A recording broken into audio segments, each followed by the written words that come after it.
do recluso ganhar mais, além do maior número de desemprego e do empregado ganhar menos e do mínimo não subir, quem ganha e paga tudo isso que o governo quer fazer vai também ser impactado.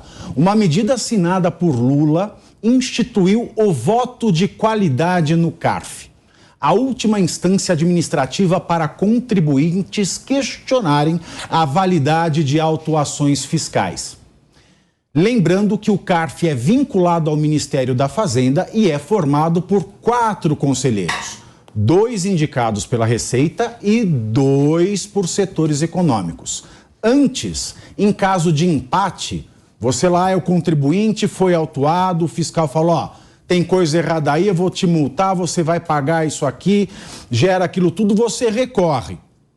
Antes, quando você recorria e dava empate na decisão, prevalecia o voto de qualidade do presidente da turma, que valia por 2. Como o ex-presidente sempre é um representante da Receita, esse voto de Minerva pesava sempre em favor do fisco.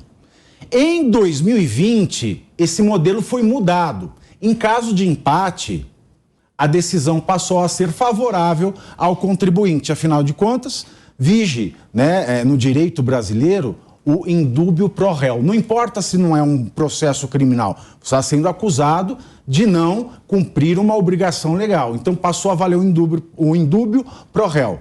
Agora não, agora voltou a ser como era antes. Indúbio, contra o consumidor. Ao justificar a medida provisória, o ministro da Fazenda, Fernando Haddad, alegou que o desempate pró-contribuinte gerou perdas para os cofres públicos. E aí, Bissoli? Pavinato, é aquele caminho mais fácil do governo arrecadar mais, o chamado atalho fiscal. Quando o ministro Haddad anunciou na última semana um pacote que poderia aumentar em não sei quantos bilhões a arrecadação do país, lá ficou claro que desses bilhões todos, apenas 50 bilhões seria por diminuição de gastos do próprio governo, ou seja, deixar de gastar, onde teria que cortar na própria carne, tirar regalias, privilégios e uma série de coisas. E o restante viria justamente de quem? Dos contribuintes. E essa foi uma das medidas que foi colocada naquele momento. Como uma das saídas para aumentar a receita do país nesse ano seria esse voto de qualidade. Por quê? O voto de qualidade significa que naquelas situações onde tem dúvida, veja, não é que a pessoa já devia. Quando nós temos a formação de um órgão colegiado, esse é o objetivo, que ele seja plural, que ele tenha visões diversas. Por isso que vem 2 que compõem as entidades ligadas às atividades econômicas do país, tem 2 que vêm da própria Receita Federal, porque você pode ter visões distintas de uma mesma matéria. Você pode ter aqueles que representam as entidades civis, vamos assim dizer, dizendo, olha, isso aqui no nosso sistema tributário não é certo, ou é confuso, então o contribuinte não fez isso por dolo, por má fé, não é que ele omitiu, me parece que aqui tem uma justificativa para o equívoco contábil verificado. E a Receita vai, não, nós queremos arrecadar mais, nosso voto é de que isso está errado. Quando isso gerava um impasse, você tinha a possibilidade, lá atrás, da Receita continuar decidindo a seu favor. Depois veio uma correção disso, que é para adequar à Constituição brasileira. Indúbio pro réu, ou seja, na dúvida, se eu já tenho 2 conselheiros do CARF dizendo, olha, isso aqui me parece adequado, isso então beneficiava o contribuinte. O que o governo faz agora? Percebendo que a decisão do voto de Minerva faz com que os cofres encham mais, vai lá e coloca essa decisão. Então isso faz parte de uma série de medidas que o governo está usando aí, um grande discurso de arrecadação, sem explicar direito o que é saindo do meu bolso, do seu bolso, do nosso bolso, que esse dinheiro vai chegar lá para que o governo feche as contas públicas. Não é deixando de gastar, pelo contrário, é possibilitando com que ele continue gastando e a gente pague mais essa conta. Exato, né? Porque aí voltando para o nosso cambalacho, né? Essa medida, né? Os cofres perderam muito. Mas perderam o quê? Se talvez eles nem devessem ganhar aquela taxação, né? Olha o jogo de palavras. Os cofres, essa medida gerou perdas. Mas se algo não é meu, se algo não é devido tributariamente, como é que eu posso falar em perda daquilo que não era meu? Pavinato, eu quero contar uma história em relação a isso, que eu estava lendo essa notícia, Eu trabalhei em Brasília durante o segundo mandato do governo Lula, né? E, assim, eu concordo com o Bissoli, eu acho que existe, sim,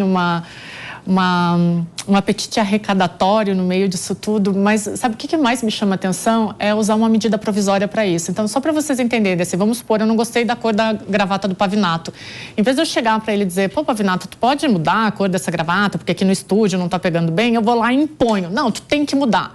A medida provisória é mais ou menos isso, sabe? É uma imposição do governo federal. E quando eu trabalhei em Brasília, no segundo mandato do governo Lula, eu trabalhava para a direita, naquela época, né, obviamente, e eu lembro que chegou uma época em que a direita não conseguia se articular, porque era tanta medida provisória que não havia mais a possibilidade de um debate, e eu era assessora de imprensa, comecei minha carreira como assessora de imprensa, que a gente fez um bolo. A gente encomendou um bolo lá, colocamos 300 velhinhas. Eu nunca vou esquecer, foi o dia que o governo Lula emitiu a medida provisória de número 300 e a gente foi para o Salão Verde cantar parabéns, porque não tinha mais o que fazer, não se conseguia mais articular, governar ou debater dentro do Congresso Nacional por causa do excesso de medidas provisórias. E a gente vê isso se repetindo agora, né? Uma coisa que poderia ser conversada, debatida, vai lá em uma imposição do governo, né? Então isso vai me lembrando muito o passado, né? De novo, a história cíclica.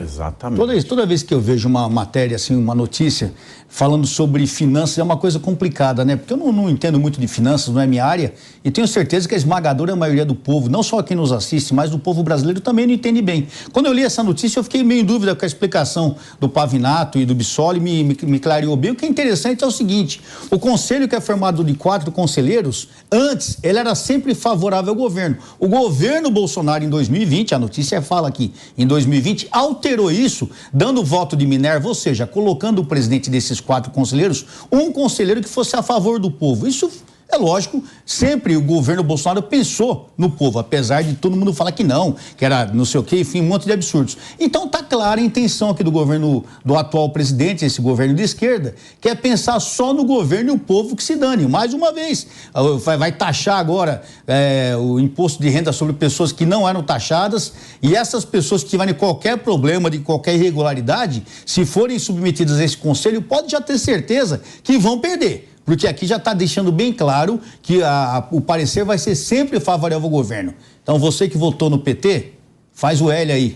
E, Coronel, acho que vai... Dona Carol, você é perfeita para isso, você vai continuar, mas eu já quero deixar embutido aqui. Vamos lá. Isso é uma bomba para o agronegócio. Sem dúvida, é exatamente esse o ponto que eu ia colocar. É o desequilíbrio em cima do contribuinte. A gente fala que em contribuinte não é apenas a pessoa física, mas eles estão de olho ali nas grandes contas, na pessoa jurídica, né? E como foi exposto aqui, eles estão chorando as pitangas de receitas que eles não fizeram, mas calma aí, como o Pavinato pontuou, tinha que ter feito, aquela empresa ou aquela pessoa devia realmente aquele valor. Então a gente percebe uma movimentação aí, como o Alexandre Bissoli comentou, eles estão caçando ali onde eles vão conseguir encher no bolso, encher no caixa do governo, mas as despesas deixa quieto, o próximo governo que vier, que se vire, porque a gente aqui tem que fazer gastar, fazer com que o governo enche os bolsos de dinheiro para a gente contratar mais gente, porque o grande problema do governo é esse inchaço da máquina pública, esse gasto com o pessoal, e isso eles não falam, pelo contrário, só falam em aumento. Já dizia o grande Nelson Rodrigues, o dinheiro compra até amor verdadeiro. Talvez eles queiram de fato implementar o amor. É o amor, né? Que tanto falam, né? Essa gastança toda, mas eu acho que não vai rolar muito.